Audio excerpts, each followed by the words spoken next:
hunters. And so I would like to ask and see if we could possibly consider that on behalf of her request.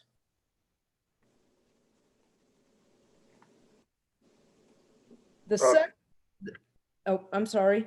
Wanting any comment, or which I don't have, other than I think let the management or staff kind of look at that and see if they think it makes sense to do it. I've seen some pretty highly visible pink, so okay. We're glad to evaluate that. Okay. Great, thank you. I appreciate that, and I'm sure she does. The second one is a much more prickly subject. And I just at the beginning of the meeting, I forwarded this gentleman's email to the commissioners and to staff for you to look at for future reference. I had a nice conversation with him afterwards. I told him that I would share his concern with you. He was prepping for the upcoming deer season, looking over regulations, and in light of some of the decisions in last meeting, he is asking us, and his email really articulates it nicely, to consider the regulations surrounding the locating and dispatching of wounded deer after legal hours. And he explains it much better than I can for him in his email, that he finds this to be a moral and an ethical conundrum, and the concern that he has for wildlife and not wanting the deer to suffer for an inordinate amount of time.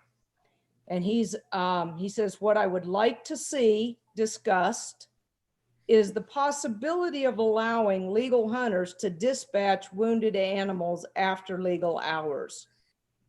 He explains a methodology there.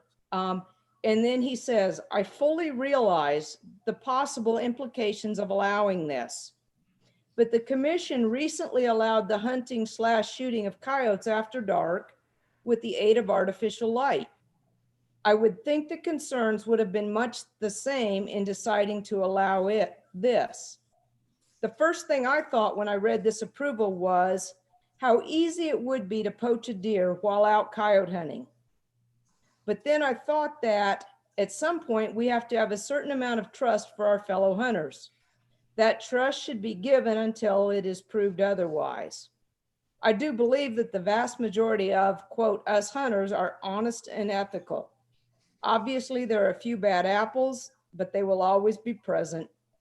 But a few bad apples should not be allowed to dictate the requirements of all. I would ask you to give some consideration to this suggestion to see if it warrants further discussion. I told the gentleman I was a little nervous about even bringing this forward to you, and that I would never, if something like that even came to ever to a vote, that I couldn't guarantee him I would support it. But the logic that's been presented for the use of small caliber handguns and rifles for hunting deer, for most recently the use of night vision, for going to some of the E regulations, or not regulations, I'm sorry, permitting, that, you know, where somebody could copy off and more permits, fill a permit, copy off another one, and do it again. And overall, there's been a theme of we need to trust our fellow hunters. And when that was this gentleman's logic, I said, I have to go ahead and bring this to you and let you do what you think. But I think his logic is consistent with the logic that's been presented on other topics. And so I just bring that to you on his behalf this evening. I have a question while we're talking about it, and this may be for Colonel Ott, but I don't know what is the expected procedure if we, after this 30 minutes after down, we're chasing a wounded animal and find it and it's still breathing. I mean, I don't think we're supposed to field dress it without dispatching it. Is there a what is the expected behavior on our part?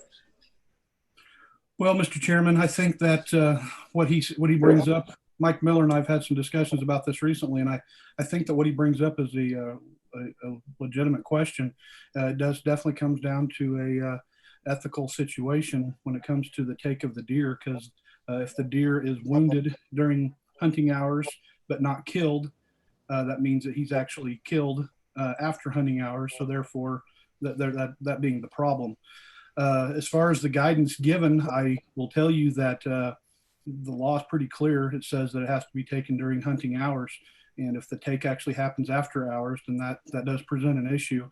I would like to believe that in most situations that when my wardens become involved in something like that and they're looking at that looking at that case and conducting that investigation, that we're going to err on the side of responsible sportsmen and put that animal out of its misery appropriately. And they're probably going to allow a hunter to do that as well. But the way the law reads, the gentleman is correct. And Mike Miller and I have recently talked about it. And I do believe that it is an ethical quandary, obviously. Well, I guess this is another item to add on Brad's list of things to talk about before the next meeting. Good. We're glad to do that, Mr. Chair. Commissioner Spore, Jason, are you willing to, in your workshops with your wardens, are you willing to kind of, express what you've just told us to your wardens? Yeah, of course. I mean, I always expect and ask for those guys to use good judgment. Yeah. Thank you. Mr. Chair. Yeah, Brad Lovelace. To Jason's point, I know they have a lot of these conversations. And if you think about a typical situation, if a warden walks up, here's a gunshot after hours, has that animal, come out, it'll probably have 2 holes in it. So I'm just saying there's quite a bit of common sense involved in this. And Jason's wardens, I know, are good at using common sense in these circumstances. So my guess is we don't have a lot. Part of our evaluation, commissioners, is that we'll talk with Jason and have him ask his wardens, how often does this come up, right? Is it a concern? Is it a challenge that you guys face out there? And we can give you their cumulative, many years of experience about how often this has come up, and if it's an issue that we need to address, or if it's something that's really working out comfortably. The other thing we might ask is for those listening in tonight, if the public would let us know if they feel like this is working out. I mean, it may have been posed as a hypothetical situation, but we may have sportsmen and women out there who've actually had to deal with this, and they could maybe bring their experience to the conversation next time on this also. So we'll put all our heads together and offer that to you commissioners and see what you think. Okay, Lauren, do you have anything more? No, I did tell this gentleman best practice would be to call his officer, keep his CO's number in his pocket in case, because he has found himself in this situation before. Keep his CO's number in his pocket, let him know. The gentleman may give him, or our female officers may give him permission to go ahead, but that he needed to have conversation with them.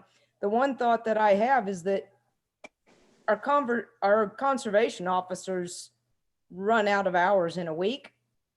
And I know last year in my area, the conservation officers' hours were out on Friday at noon during rifle season, and we still had 2.5 days to go. And so he says, in that event, you have to call the sheriff. Well, sometimes that's not as smooth as talking to the CO about it. So there are nuances to that can make that more challenging than it first appears. Okay. Is there any other public comment on non-agenda items? Well, then let's talk about falcons. Jake?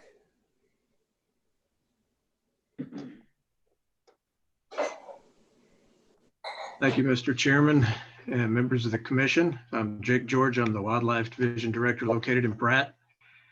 For this evening's public hearing, I'll be bringing forward 3 regulation amendments for your consideration, all dealing with falconry. We've previously discussed in workshop the substance of these amendments, but we've not reviewed the specifics of the changes. So given that, I'd like to take a moment, if it's all right with you, to run through some of the changes as we consider each of the regulation amendments for approval. Okay. So first up is 115.14.12, falconry permits, applications, and examinations. The substantive changes to this one occur on pages 6 and 7. It's really a cleanup of the language pertaining to apprentice falconers, indicating that they're limited to taking or possessing not more than 1 wild-caught raptor, and that said raptor shall be limited to the species specified in paragraph J5, which includes an American kestrel, a red-tailed hawk, or a red-shouldered hawk. And that's the extent of the changes in 115.14.12.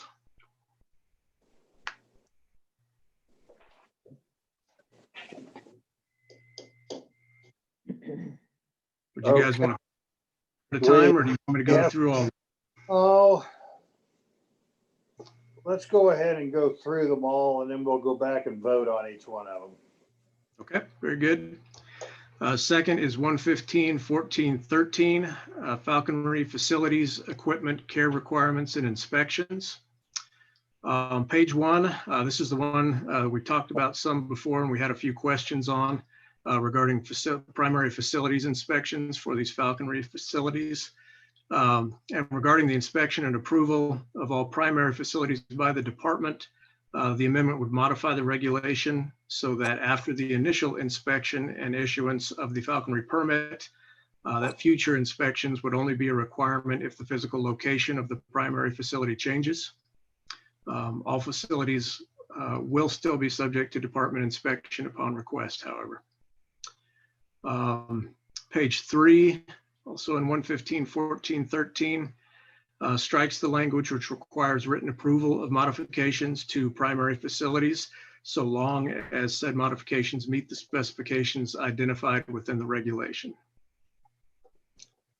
That's all for that one.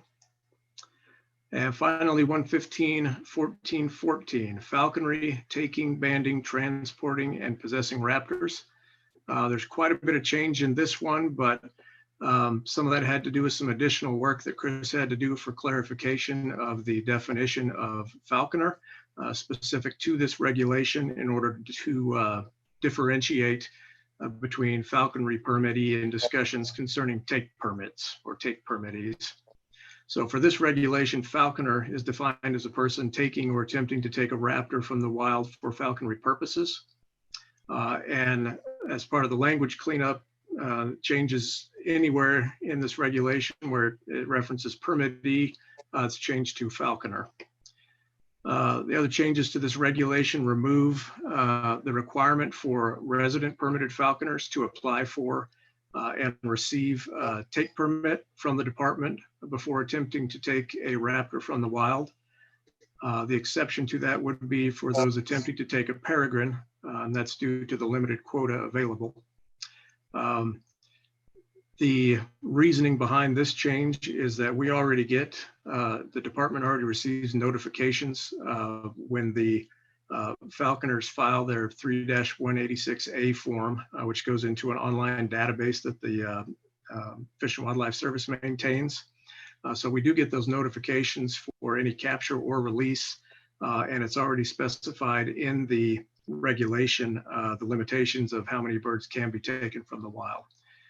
We do not get those notifications for non-residents, however, which is why this is only applying to the residents. Non-residents would still be required to apply for the take permit and receive that prior to attempting wild capture.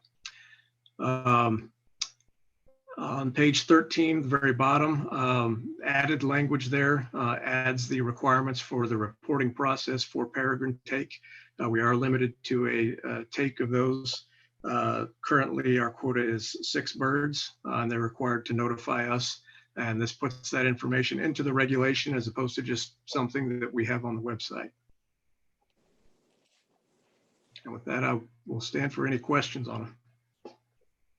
How do you pronounce this is Commissioner Sill. How do you pronounce what you call a raptor under 1 year of age? IAS? Ias. Thank you. I learned something today. That's awesome. Yeah. I learn something new about falconry every time I look at it, so. Does anybody have any questions for Jake? I have just a general question. I don't want to get too deep in it. Can falconers trade birds with each other? Yes, they can. Can They're they both- sell?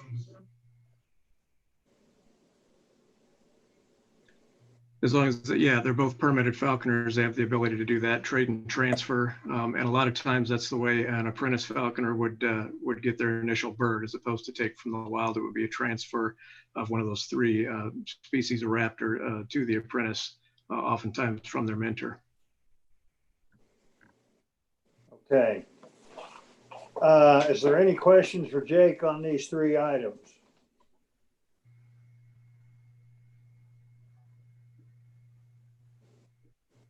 Okay, if not, I would like somebody to move that we approve KAR 115-14-12 as presented.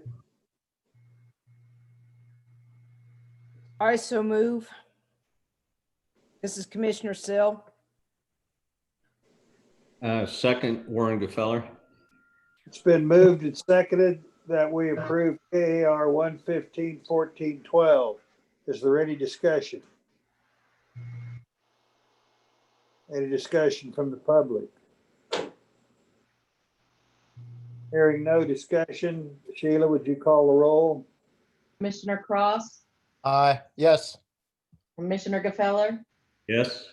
Commissioner Hazlett, Yes. Commissioner Ryder, Yes.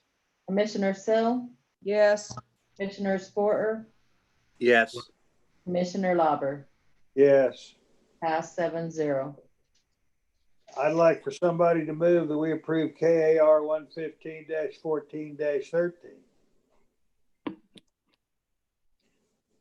Commissioner Ryder, I so move. Cross second. It's been moved and seconded. Is there any discussion? Is there any discussion from the public? Hearing none. Sheila, would you call? Commissioner Cross, Yes. Commissioner Gefeller, Yes. Commissioner Hazlett, Yes. Commissioner Ryder, Yes. Commissioner Sill, Yes. Commissioner Sporter, Yes. Commissioner Lauber. Yes. Pass 7-0. I'd like a motion that we approve KAR 115-14-14 as presented. This is Commissioner Hazlett. I make that motion. Commissioner Sill, second.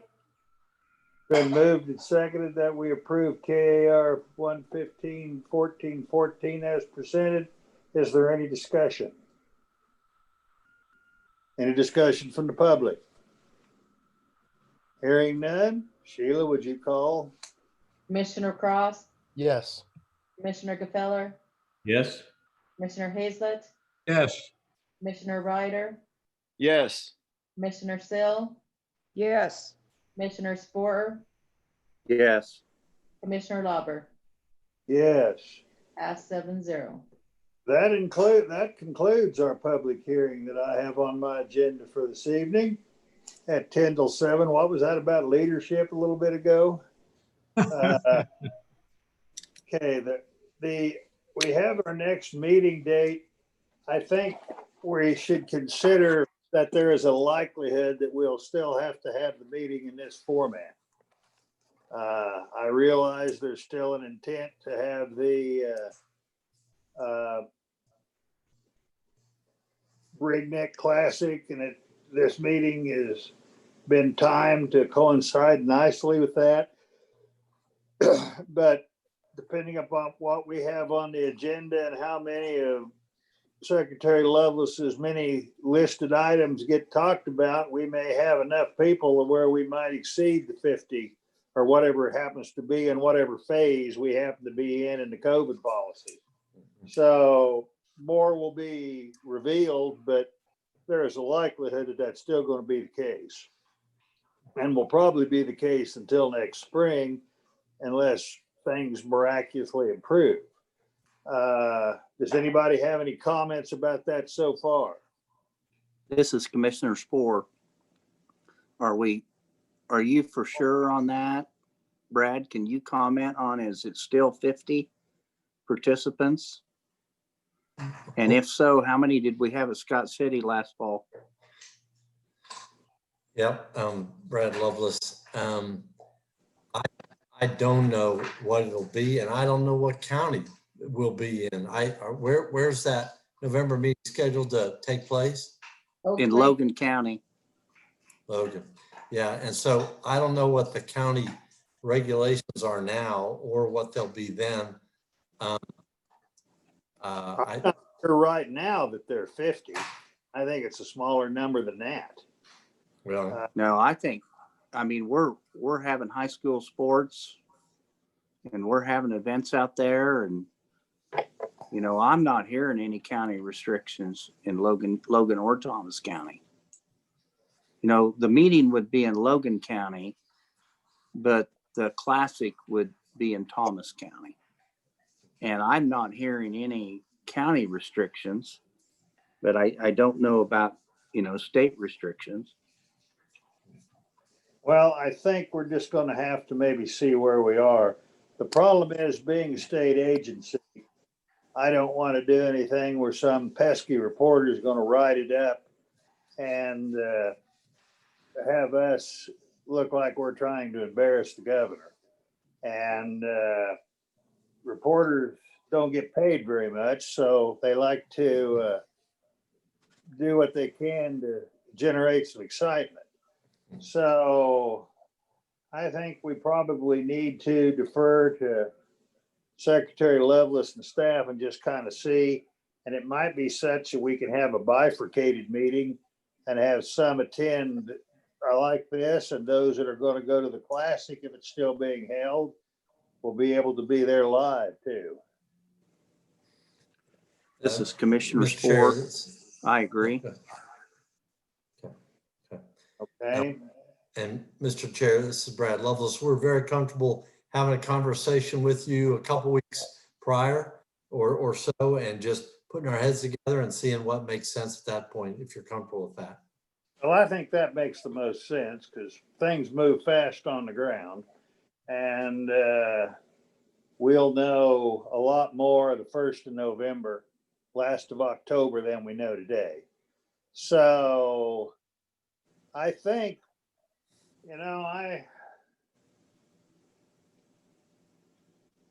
I preferred the concept of live meetings, but I think having people being able to get on from all over the state for something that's important to them, I think we're probably going to have a screen with the public asking questions on it from now on. Nothing to me, I've been a commissioner for many years, and it was somewhat disappointing when we travel someplace and there was a lot of things going on, but because of the geographical distance to the area to where it was the most important, there were people who just couldn't make that distance, had to work, but they could get off for an hour or so and go get on their cell phone and call in and discuss something. It was just, it's a different deal. So I think that's what we're going to have, but we'll have discussion. Staff will look into it, kind of get a more focused view of what the state regulations are. I think we should probably follow the state guidelines, whether the county we're in does it or not. But I just do that out of deference to the governor. Anybody else have any more thoughts on that?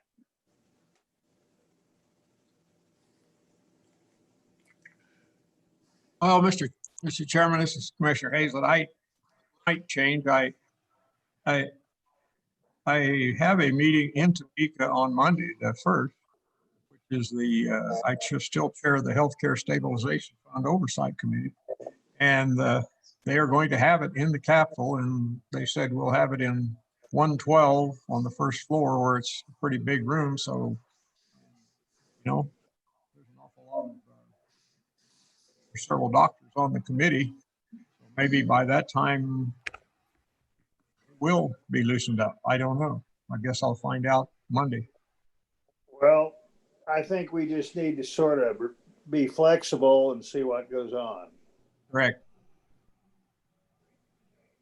Well, Sheila, is there any other things we need to discuss today? But I know of. Well, Chairman, yes, Chris. Chris Tymason. I don't think did we set March and April yet, Sheila? No, we have not. We need to do that before we get too far ahead. And I'm going to suggest March 25th. And I'm going to suggest either April 22nd or 29th. The later seems to be better.